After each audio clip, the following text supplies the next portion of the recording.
வணக்கம் நட்புகளே. உங்கள் லதாங்கி அநேகமான பதிவுகளில் பார்த்துருப்பீங்க என்னுடைய குணாதிசயத்தை. இப்போ என்னுடைய குணாதிசயத்தை நான் திரும்ப திரும்ப சொல்கிற வடிவில்லை.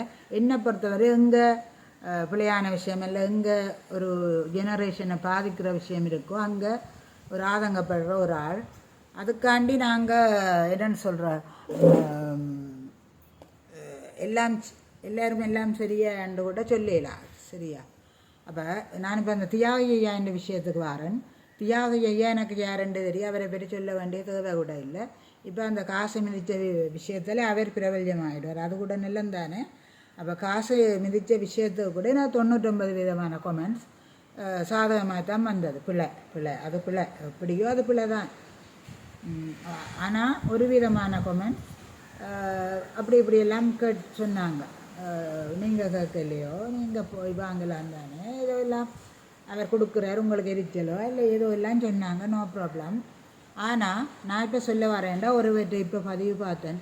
அவர் சொல்கிறார், அவர் பணத்துக்கு மேலே இருக்கிறார், கோடியாக இருக்குது. அப்போ அவரை பொறுத்தவரையில் அது தூசு, அது பேப்பர், ஓகே, அது சரி, அவரை பொறுத்தவரை சரி. ஆனால் அவர் ஒரு நபர், எத்தனையோ பேர் இருக்கிறாங்க கோடிக்கணக்கில், அவங்களுக்கெல்லாம் பணம் பெருசு தான். சரியா? அதுபோல் இப்போ உதாரணத்துக்கு வைங்க, அவர் செய்த சரியன்றதுக்கு நான் ஒரு உதாரணம் சொல்கிறேன். ஒரு திருடன், சரியா? திருடனுக்கு தேவை, திருடனுக்கு நல்லா வாழணும், நல்லா சாப்பிடணும், ஃபோன் பண்ணணும், பெரிய ஃபோன் எல்லாம் ஆசை. அப்போ அவனை பொறுத்தவரையில் அது பிள்ளையாண்டு யோசிக்கான் தானே.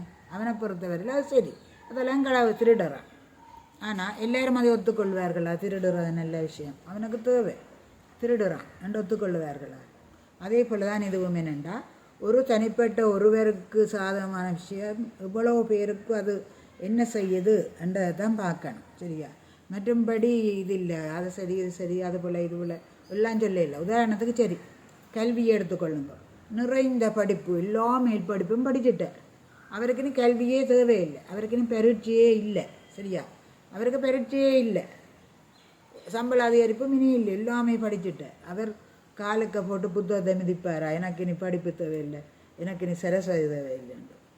இப்படித்தான் உலகம். தயவு செய்து கொஞ்சம் ஆறாவது அறிவால் சிந்திச்சு பாருங்கள். அதை அங்கே சொல்லுறது பிள்ளையா சரியாண்டு உங்களோட கமெண்ட்ஸை பதிவு செய்யுங்க. எனக்கு டிக்டாக்கால் வருமானம் இல்லை, யூடியூப்பால் வருமானம் இல்லை. ஆனால் என்னுடைய டேட்டா தான் மாதம் 1000 ரூபா 2000 போகுது. யோசிங்கப்பா, அவ்வளவு. ஓகே.